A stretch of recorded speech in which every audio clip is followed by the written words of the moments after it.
should make sure you have all these courses lined out. It's kind of like repeating a whole semester.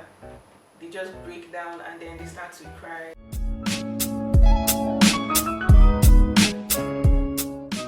Hi guys, welcome back to my channel. My name is Astrid if you're new here, and today's video is a highly requested video. I've been getting several DMs by secondary school students basically asking me several things about architecture, things they want to know about architecture. So basically I'm going to be breaking that down for you in this video. So don't forget to subscribe to this channel if you haven't already, and let's get right into this video. Okay, so basically this video is going to be divided into 3 sections. The first section is going to be the things you need to know before architecture school, and then the second section is going to be the things you need, like the tools you need for architecture school, and then the last section is going to be my personal experience while I've been in architecture school. So yeah, let's get into it. So you guys, I wrote a few things I think you should know before you get into architecture school.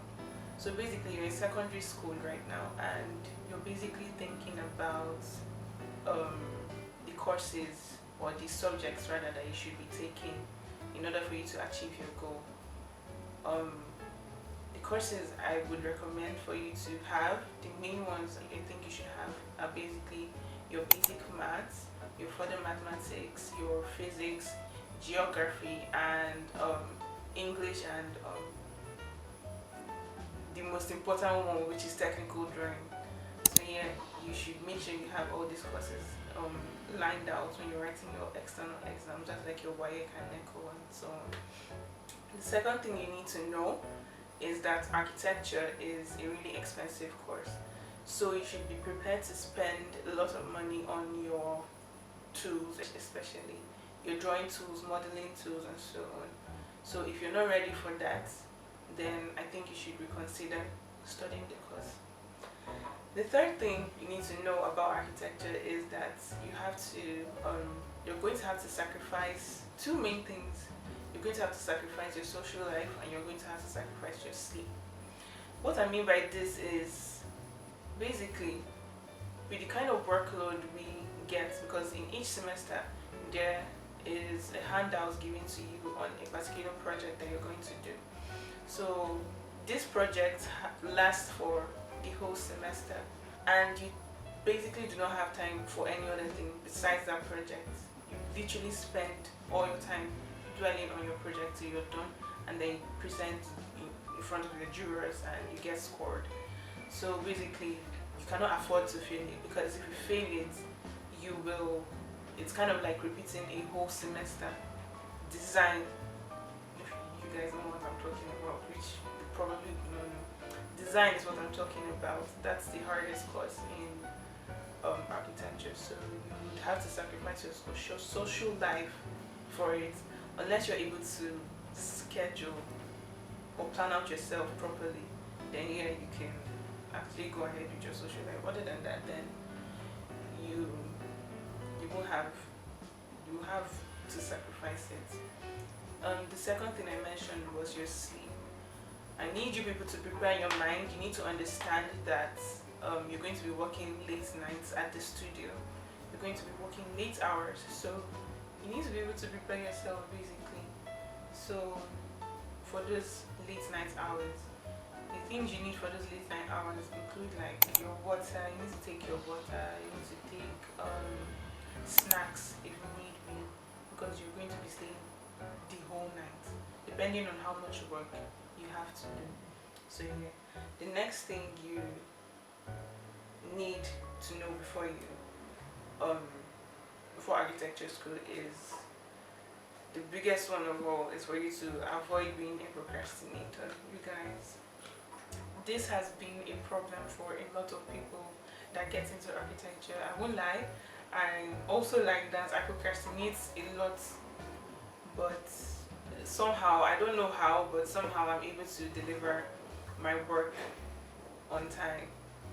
So yeah, I think you should not procrastinate because it's actually not good for you. It's not good for you, especially if you're a slow person and you have work to do. I think you should just get right to the work and not think about it too much. The last thing is for you to work on your public speaking skill, because design is an interactive course, so you're going to be having jury sections every week.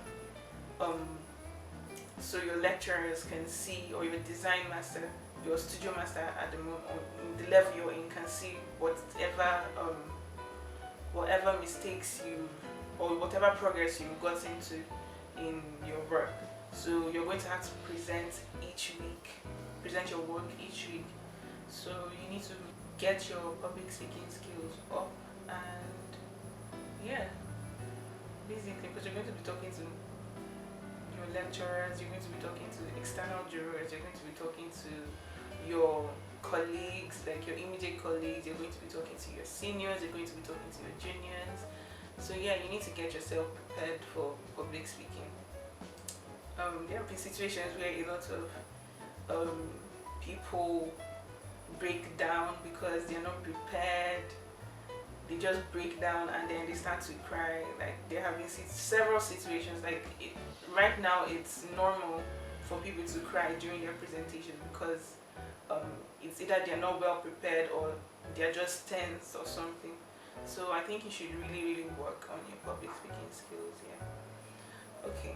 So the last thing in this session that I will be addressing is the frequently asked question that I got in my DMs, which was, do I need to be skilled in drawing to study architecture? And my answer to that question is no. Basically, when you get into architecture, they basically teach you the basics of drawing. They teach you the different line weights, basic things like drawing a title block and a borderline. They will still refresh your brain on those kind of things, and if you did not know how to do it initially, they will take you through it. So I don't think you necessarily need to have a drawing skill to study architecture. But what I think you need is creativity. You need to be able to think outside the box. You need to be able to be a critical thinker. So yeah, that's what I'm going to tell you guys for this session and that question. I hope that answers you guys' question. The next session is going to be the tools that you're going to be needing for architecture. I'm going to put down a list somewhere here so you guys can see, and if you can screenshot them. Although when you get to your university or whatever school or whatever colleges you're going to attend, you would basically be given a list. Faculty will give you guys a list, and you'd have to get whatever they're giving you on the list. But this is what I think, personally, or stuff I've been using since I started architecture. So I'm going to list them up here, and I'm going to list a few for you guys. You need like your sketchbooks, you need like your drawing pens and ink sets, you need like markers, you need your triangle, you need your cutting mats, you need your scale rule, the most important thing in architectural drawings. You need like your scale rules. You need paper, obviously. You need erasers, sharpeners, and so on.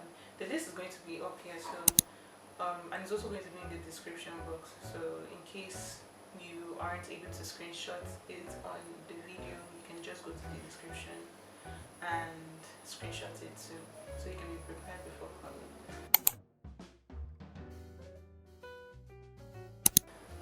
Okay. The last section in this video is going to be on my personal experience studying architecture. Okay. You guys, I don't know, I feel like I love architecture. Personally, I love this course so much. I started off with civil engineering, but that wasn't what I wanted to do initially. But things happened, and then I changed to architecture. And so far, it has been a good experience. It has been enlightening, honestly. The things I didn't like, okay, I don't like about the course is the fact that I have to stress myself out. But the stress that comes with it is sweet stress. It's enjoyable because I like what I'm doing. That's what I'm going to advise you people to, like, if you are not interested in something, and or you don't like something, you don't want to do something, don't ever force yourself to do it, because you end up regretting it and you won't be able to put your best into it. I always say that you shouldn't be scared of failing at something.